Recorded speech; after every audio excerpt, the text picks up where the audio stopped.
Genesis, chapter 30. Now when Rachel saw that she bore Jacob no children, Rachel envied her sister, and said to Jacob, "Give me children, or else I die."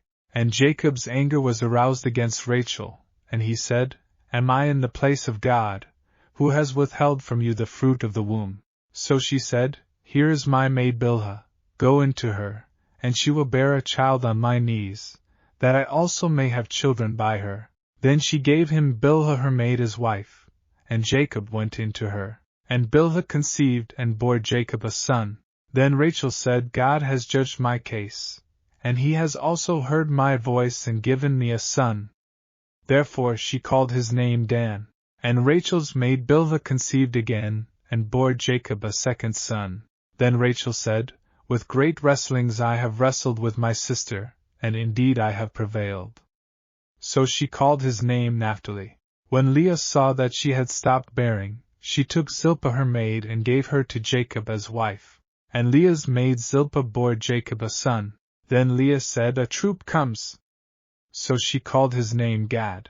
And Leah's maid Zilpah bore Jacob a second son. Then Leah said, "I am happy, for the daughters will call me blessed." So she called his name Asher. Now Reuben went in the days of wheat harvest and found mandrakes in the field, and brought them to his mother Leah. Then Rachel said to Leah, "Please give me some of your son's mandrakes." But she said to her, "Is it a small matter that you have taken away my husband? Would you take away my son's mandrakes also?" And Rachel said, "Therefore he will lie with you tonight for your son's mandrakes." When Jacob came out of the field in the evening, Leah went out to meet him and said, "You must come in to me, for I have surely hired you with my son's mandrakes." And he lay with her that night. And God listened to Leah, and she conceived and bore Jacob a fifth son. Leah said, "God has given me my wages, because I have given my maid to my husband." So she called his name Issachar. Then Leah conceived again and bore Jacob a sixth son. And Leah said, "God has endowed me with a good endowment. Now my husband will dwell with me, because I have borne him 6 sons. So she called his name Zebulun. Afterward she bore a daughter, and called her name Dinah. Then God remembered Rachel, and God listened to her, and opened her womb. And she conceived and bore a son, and said, "God has taken away my reproach." So she called his name Joseph, and said, "The Lord shall add to me another son." And it came to pass, when Rachel had borne Joseph, that Jacob said to Laban, "Send me away, that I may go to my own place and to my country. Give me my wives and my children for whom I have served you, and let me go. For you know my service which I have done for you." And Laban said to him, "Please stay, if I have found favor in your eyes, for I have learned by experience that the Lord has blessed me for your sake." Then he said, "Name me your wages, and I will give it."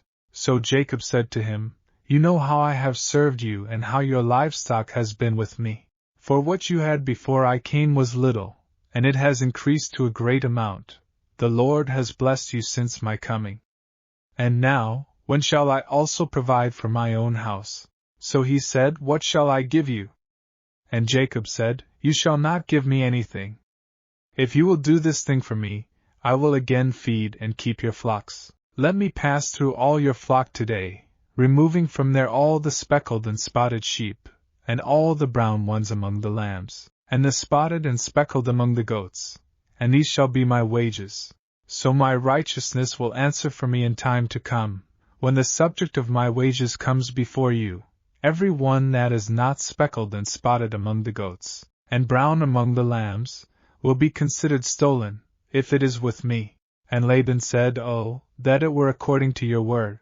So he removed that day the male goats that were speckled and spotted, all the female goats that were speckled and spotted, every one that had some white in it, and all the brown ones among the lambs, and gave them into the hand of his sons.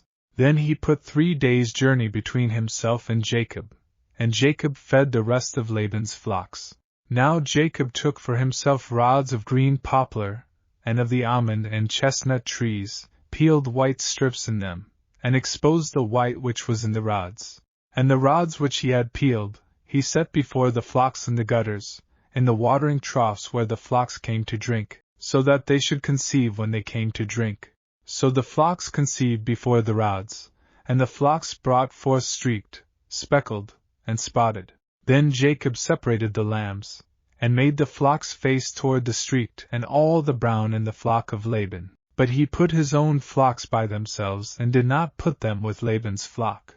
And it came to pass, whenever the stronger livestock conceived, that Jacob placed the rods before the eyes of the livestock in the gutters, that they might conceive among the rods.